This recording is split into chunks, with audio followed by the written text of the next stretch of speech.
बनवणार आहे. तर फर्स्ट टाइम मी दूध टाकणार आहे.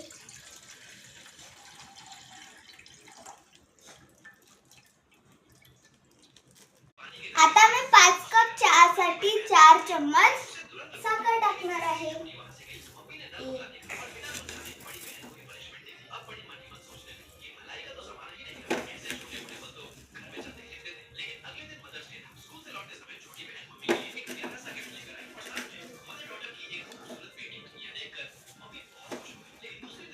चहात पत्ती टाकणार आहे.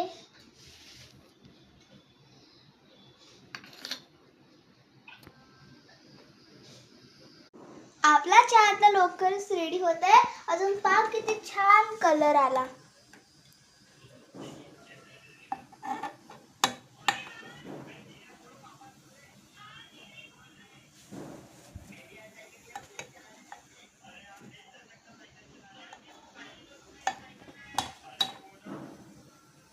बाहर बारिश का मौसम और अंदर गरमा गरम चाय. तर आता माझा चहा रेडी झालेला आहे, म्हणून मी सगळ्यात पहिले माझ्या पप्पाला चहा देणार आहे.